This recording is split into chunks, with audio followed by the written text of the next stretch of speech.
diina keenya mo'uu dandeenyu, seexana ittiin mo'uu dandeenyu sagalee waaqayyooti. Meeshaa waraanaa miti, beekumsa miti, dandeettii mataa keenyaa miti. Akkasuma mootiin waan birootiin diina keenya mo'uu dandeenya. Diina keenya yookiin seexana mootii kan dandeenyu sagalee waaqayyoo beekuudha.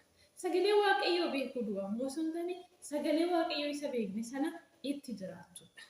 Maaliif waaqayyo beekumsa keenya du'a barbaada osoo hin taane jireenya keenya barbaada waan ta'eef.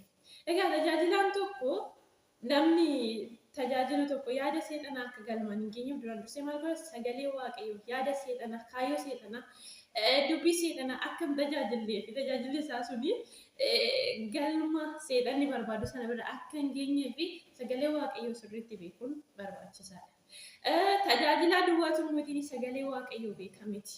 Nuti sagalee waaqayyoo beekna taanaan akka tajaajilaatti nuuf ilaala. Namni tokko sagalee waaqayyoo gaafa beeku biyyaansi yoo xiqqaate lubbuu isaa hojjetaa seexanaaf ergamuu hin danda'u. Maaliif jennaan macaafa Maatiyos boqonnaa 4 keessatti lakkoofsa 1 kaastanii amma 11tti yoo dubbistan Yesuus Kiristoos guyyaa 40 fi halkan 40 erga tsoomee booddee gara lafa onaatti geeffamedha. Kan ammoo hafuura qulqulluudhaan gaggeeffamedha. Lafti onaa bakka homtuu hin jirredha.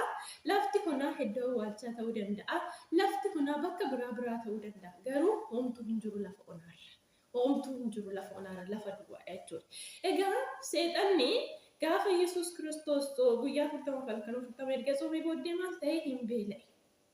Egaa jireenya keenya keessatti seexanni kallattii baay'eedhaan yaada waaqayyoo irraa nuffisuudhaa fi waan baay'ee keessa keenyatti asaastee jechuudha.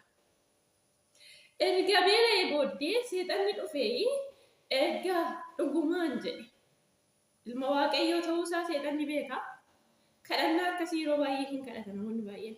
Dhugumaan yoo waaqayyo taate akkana na godhe kadhannaa sun kadhannaa seexanaati. Waaqayyo waaquma waqa. Maal godhedheeni dhagaa kana buddeena godhi akka ta'uu fi habboomi jennaan namni nyaata duwwaadhaan hin jiraatu jedhe. Eessaa fide Yesuus sagalee kana? Sagalee waaqayyoo beekuun seexanaa fi deebiidha jechuudha. Seexanni nurratti hin mo'atu jechuudha. Mo'icha nurratti hin argatu jechuudha. Gaafa inni waa tokko nu gaafate nuti immoo sagalee waaqayyootiin deebisna taanaan mo'ichi kan keenya ta'a jechuudha. Kanaaf nyaata duwwaadhaan namni hin jiraatu. Dubbii sagalee waaqayyootiin malee macaafa keessa deebii keessa duubatti deebi'ee waa'ee saba Israa'el yoo dubbistan argachuu dandeessu jechuudha. Lafa onaa keessatti bakka sanadha.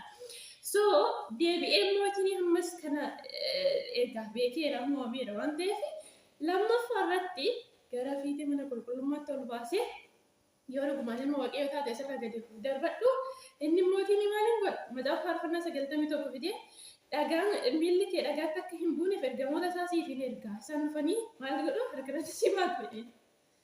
Yesuus mootiin waaqayyoon gooftaa kee garmalee hin eeggatinedha. Keessa deebii keessaatti deebi'a malee jechuudha. Sadaffaa irratti mootiin mootummoota biyya lafaa. Seexanni maalidha? Bulchiinsa biyya lafaati. Biyyi lafaa kun isa jala jirti.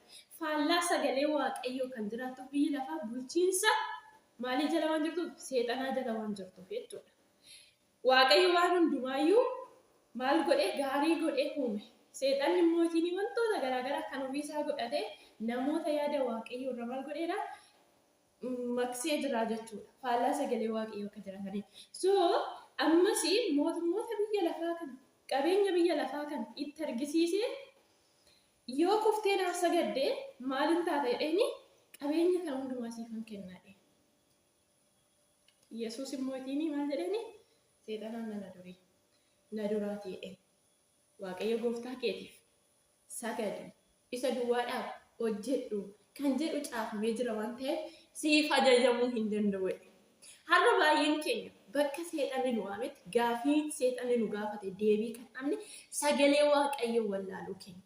Sagalee waaqayyoo beekuun keenya tajaajila duwwaaf miti lubbuu keenya oolfannaa. Kanaaf sagalee waaqayyoo beekaa, sagalee waaqayyoo qo'adhaa, sagalee waaqayyoo baradhaa, namoota sagalee waaqayyoo barsiisan itti dhiyaadhaa, wajjiniin sagalee waaqayyoo qooddadhaa. Yoo baay'ate lubbuu keessan hin oolfattu seexanaaf hin ergamtan. Gooftaan sinaa eebbisu.